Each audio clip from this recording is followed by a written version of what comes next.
The Selfish Path to Romance. Download Chapter 1 for free at drkenner.com and at amazon.com. What am I going to do? I think about sex all the time. Sex. Help. 4 times 5 is 30. 5 times 6 is 32. Naked girls. Naked women. Oh, stop me. You're having problems with your sex life. You and your partner are really having problems, and your doctor says, well, why don't you go to a sex therapist? And you look at one another, you and your husband or you and your wife, and you think, oh my gosh, a sex therapist? We have to talk about what's going wrong? We don't even talk about it with one another.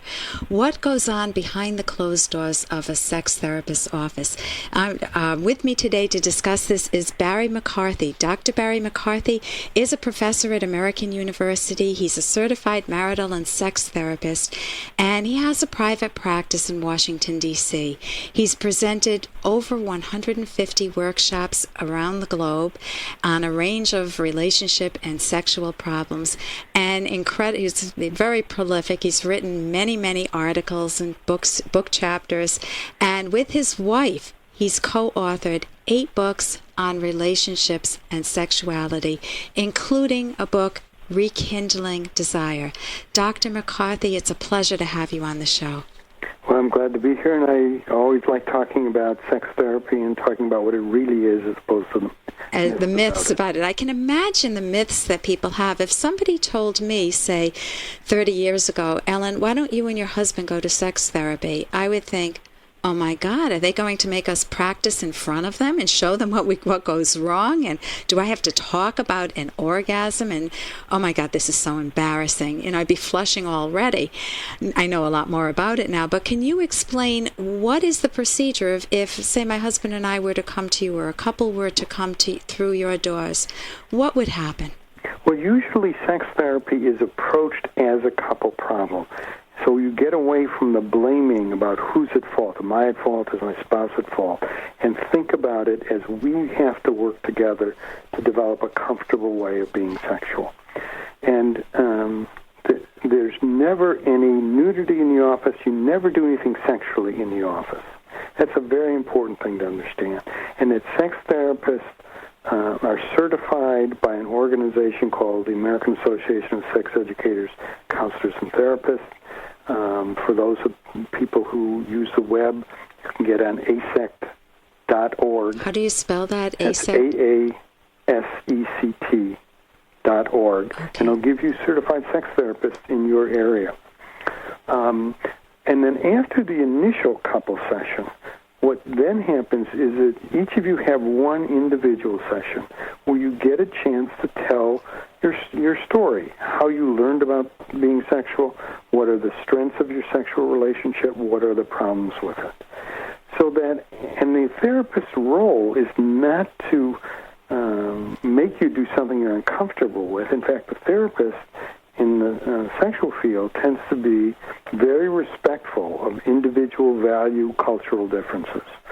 It works within your value system. Yeah, assuming it's not abusive. As concerned, right. Right, there are lines that you... Because we're definitely not going to be supportive of anything which is harmful to you or to anyone else.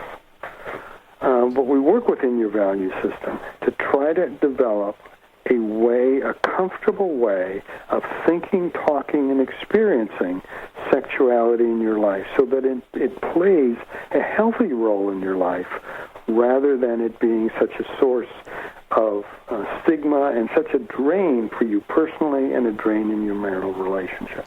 Now, I think just taking a sexual history would be eye-opening for almost everyone, because how many people sit down and actually assemble all of those thoughts of, when did my problems begin? When have I been most aroused? What are the type of questions that you would ask in a typical sexual history? Hey, I got to interrupt this because we've got to pay some bills. 30 seconds, that's it. A very quick ad, and then Ellen will be back.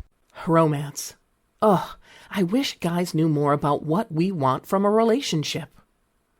Boy, I wish I knew more about what I want. Where's that ad I saw? Here it is. The Selfish Path to Romance.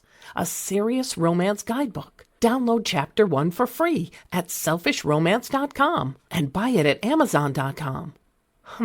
The Selfish Path to Romance. That is interesting. What are the type of questions that you would ask in a typical sexual history? Well, we start off with histories, talking about how the person learned about sexuality. Did they learn it from their parents? Did they learn it in terms of sex education classes? Did they learn it through their religious organization? Did they learn it on the street? What have been the healthiest learnings? What have been the most unhealthy learnings? What are the things that when in their life did they feel best about sexuality? When in their life has it been the most difficult or the most problematic? So we want to talk not just about problems, we also want to talk about what are their positive learnings and positive resources. We also want to talk about issues that are particularly sensitive, whether those issues had to do with child sexual abuse, it had to do with sexually transmitted diseases or unwanted pregnancies. It had to do with feeling sexually embarrassed or humiliated. So you want to give the person a chance, and you listen in a respectful, empathic way to their story. You also want to hear where sex now sits in their lives and what are their hopes and wishes and desires for themselves and their relationship sexually. And what are some of the concerns that they have about their partner? You know, it's interesting that women, by and large, find couple sex therapy much more helpful and much easier than men do, especially men with erection problems or desire problems. Why do you think that's the case? Well, because men generally are thought of as the sexual experts, and they know all the answers. It's not masculine to ask questions. Now, one of the best examples of that is males who are really upset about their erection functioning. And they often won't tell anyone, or they'll go on the internet and get a pro-erection medication like Viagra or Cialis or Levitra and hope that magically does it, and don't even tell their spouse that they've done that. Where the approach in couple sex therapy is to think about the problem as a biopsychosocial problem. So you want to look at medical factors, psychological factors, as well as relational. But you help them to open up a lot more. So if they're hiding secrets, like I'm taking Levitra and not telling you, you want that to be not a shameful secret that the husband's hiding or the male partner's hiding, but something that he can say, hey, I need to use this a little bit, and not make it a self-esteem issue, not make it something that he's afraid to talk about. So a sex therapist would work with him to normalize it. Well, not only that, but also to rather than to hope that the medication, which is, I think, I'm in favor of the medication. The problem is that they overpromise in their advertisements. Yeah. That the man's hoping he's going to go back to be sexual the way he was in his teens and his 20s. So somebody in their 50s or 60s may think that, oh, great, Levitra will give me that same potency that I had as a kid. Right.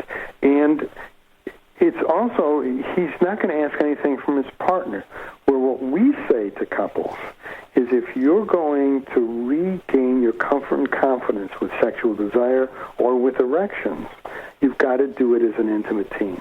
And that's one of the nice things about sexuality, is that the two of you can work together to regain that comfort and confidence. Yeah. It isn't the medication alone. It's the both two of of you. Right.